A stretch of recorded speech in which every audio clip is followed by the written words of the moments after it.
I get asked a lot of questions about screen printing, especially from friends and clients, so I wanted to share with you what that looks like. First, I'll need to reclaim a screen that I used for a previous job. I'll need my power washer, some ink remover, and emulsion remover. First, any remaining ink is washed out. Then, using the emulsion remover, we're able to remove the stencil. Work the chemical in on both sides of the mesh, and then follow up with the power washer. Using the ink remover again, eliminate any remaining haze from the previous job. This screen is a 125 mesh, which means there are 125 threads per square inch. Different mesh densities affect the amount of ink that's pushed through and the level of detail you can achieve in your stencil. To create a new stencil, we'll need emulsion, a scoop coater, and the red bulb filters out any UV light, which will prevent our screen from exposing prematurely. Make sure there are no nicks or dings in the blade of your scoop coater, so the emulsion lays smoothly on the mesh.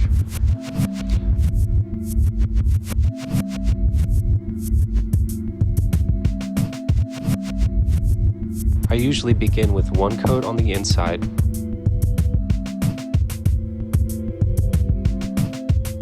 two coats on the outside, and I always finish with one final coat on the inside. Allow the screen to dry by placing it horizontally with the inside of the mesh facing up. Once the screen is dry, we're ready to create our stencil. You'll need the artwork printed on transparency paper, a T-square or a ruler, and some tape. Place your artwork face down in the middle of the screen.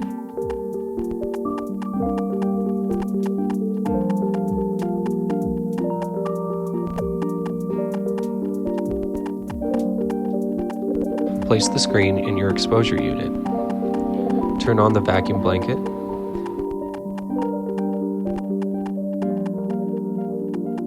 And then expose the screen for the proper amount of time. This is typically indicated by the type of emulsion you're using and whether your exposure unit uses LED or halogen bulbs. If you don't have access to an exposure unit, you can use the sun by placing the screen upside down with a plate of glass on top.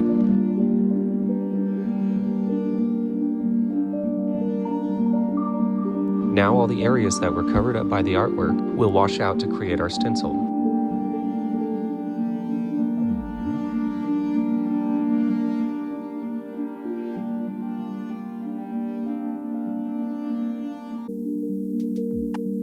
To prepare the screen for press, we'll need to tape up the sides and block out any pinholes. This product I'm using is called Aqua Block. Tape up the inside of the frame.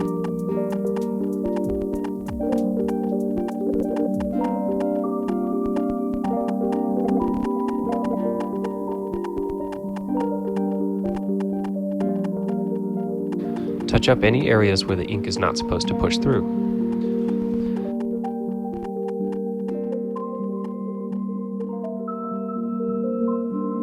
Using some form of center line on your palette, set your screen in place.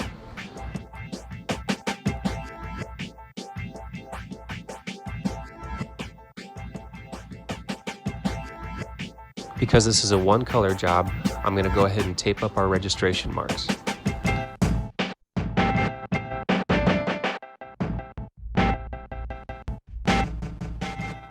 Now we're ready to drop our ink.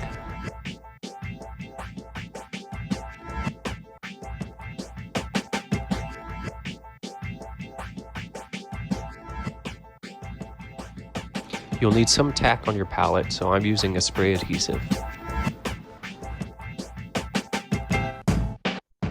Load up a garment.